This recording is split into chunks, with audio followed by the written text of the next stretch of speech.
سورہ الانفال رکوع نمبر 10 تلاوت.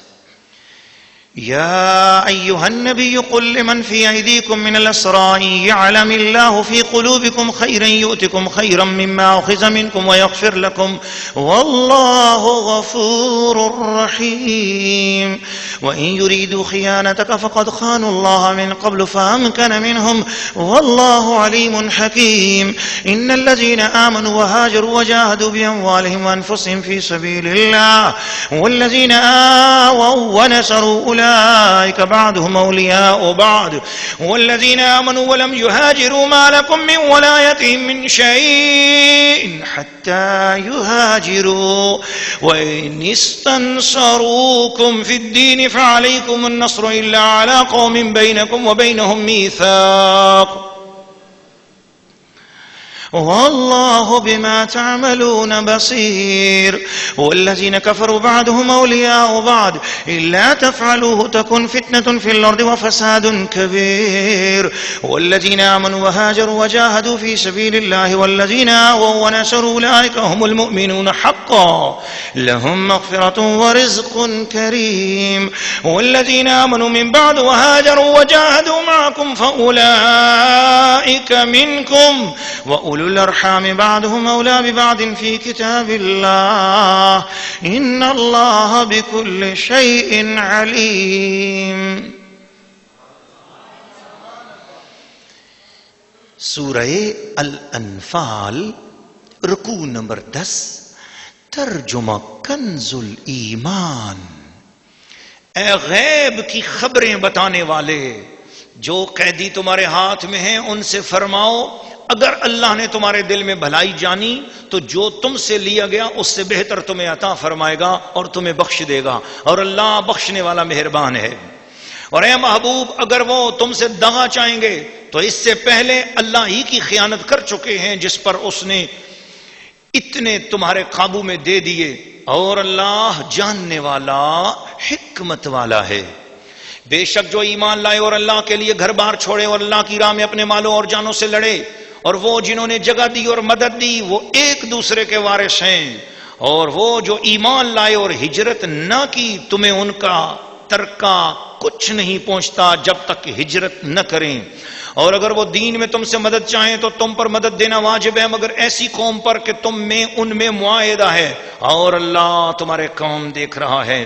اور کافر آپس میں ایک دوسرے کے وارث ہیں، ایسا نہ کرو گے تو زمین میں فتنہ اور بڑا فساد ہوگا. اور وہ جو ایمان لائے اور ہجرت کی اور اللہ کی راہ میں لڑے، اور وہ جنہوں نے جگہ دی اور مدد کی وہی سچے ایمان والے ہیں، ان کے لیے بخشش ہے اور عزت کی روزی. اور جو بعد کو ایمان لائے اور ہجرت کی اور تمہارے ساتھ جہاد کیا وہ بھی تم ہی میں سے ہیں، اور رشتہ والے ایک دوسرے سے زیادہ نزدیک ہیں اللہ کی کتاب میں. بے شک اللہ سب کچھ جانتا ہے. سورہ الانفال رکوع نمبر 10 تفسیر.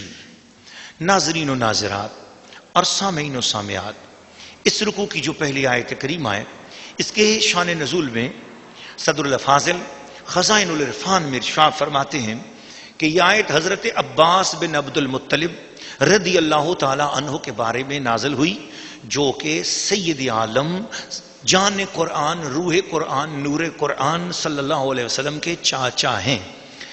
ان کے چاچا ہیں. یہ کفار قریش کے ان 10 سرداروں میں سے تھے جنہوں نے جنگ بدر میں لشکر کفار کے کھانے کی ذمہ داری لی تھی. اور یہ اس خرچ کے لیے، یعنی حضرت عباس اس خرچ کے لیے 20 اوقیہ سونا ساتھ لے کر چلے تھے. ایک اوقیہ 40 درہم کا ہوتا ہے، لیکن ان کے ذمہ جس دن کھانا کھلانا تجویز ہوا تھا خاص اسی روز جنگ کا واقعہ پیش آیا اور قتال میں کھانا کھلانے کی فرصت اور مہلت نہ ملی، تو یہ 20 اوقیہ سونا ان کے پاس بچ گیا. جب وہ گرفتار ہوئے اور یہ سونا ان سے لے لیا گیا تو انہوں نے درخواست کی کہ یہ سونا ان کے فدیہ میں محسوب کر لیا جائے، مگر رسول کریم صلی اللہ علیہ وسلم نے انکار فرمایا. ارشاد کیا جو چیز ہماری مخالفت میں صرف کرنے کے لیے لائے تھے وہ تو نہ چھوڑی جائے گی. اور حضرت عباس پر ان کے دونوں بھتیجوں عقیل ابن ابی طالب کا بھی اور نوفل ابن حارث کے فدیے کا بھی بار ڈال دیا گیا. تو حضرت عباس نے اس وقت عرض کیا یا محمد صلی اللہ علیہ وسلم، تم مجھے اس حال میں چھوڑو گے کہ میں باقی عمر قریش سے مانگ مانگ کر بسر کیا کروں گا؟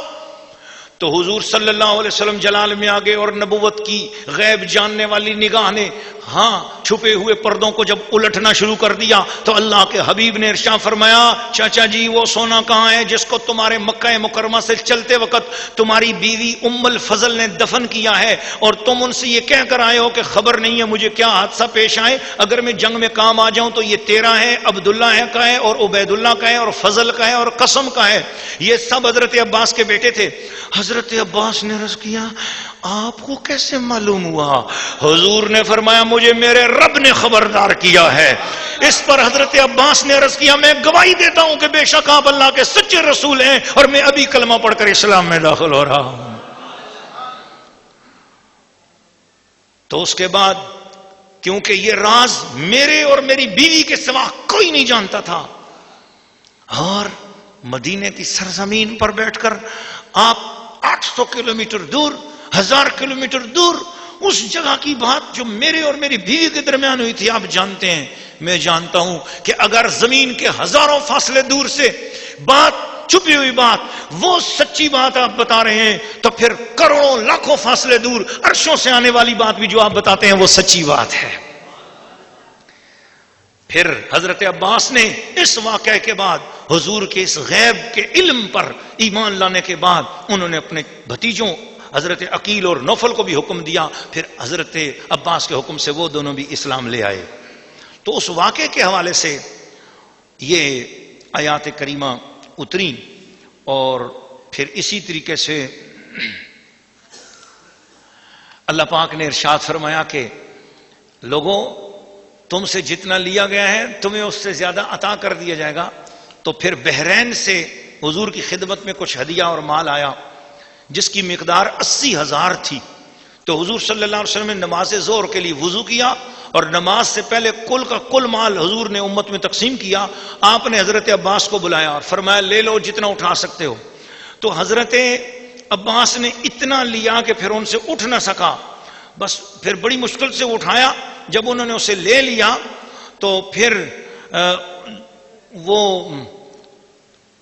لے گئے اور ان کا تمول کا یہ عالم ہو گیا اور کہنے لگے کہ یہ میں نے اٹھا تو لیا ہے، حضور دعا فرمائے کہ اللہ معاف بھی فرمائے، اتنا سارا مال میں نے لے لیا ہے۔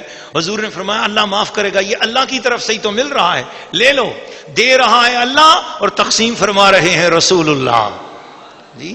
اور فرمایا ان کے تمول کا یہ عالم ہو گیا۔ قرآن کی اس آیت کی برکت ان پر یہ ظاہر ہوئی کہ ان کے 20 غلام تھے، 20 غلام تھے، غور کیجیے گا، اور سارے کے سارے بہت بڑے بزنس مین تھے۔ ان میں سے جو سب سے زیادہ کم آمدنی والا غلام تھا اس کی ماہانہ 20,000 آمدنی تھی۔ جو سب سے کم، جس کے پاس سب سے کم مال تھا وہ 20,000 آمدنی تھی، وہ 20 کی 20,000 آمدنی حضرت عباس کو ملتی تھی نا۔ غلام کا قانون یہی نا، غلام کے کپڑوں کا مالک بھی آقا ہوتا ہے، غلام جو کماتا ہے وہ آقا کا ہوتا ہے غلام کا۔ تو 20 غلاموں کے وہ مالک تھے، جس میں سب سے کم کمانے والا غلام 20,000 کما رہا ہوتا۔ آپ اندازہ لگاؤ باقی غلام کتنا کماتے ہوں گے، اور ان کی ساری آمدنی جمع کرو تو حضرت عباس کتنے بڑے تاجر ہو گئے۔ جو انہوں نے حضور کی خدمت میں سب کچھ پیش کیا تو اللہ پاک نے ان کو کتنا نواز دیا۔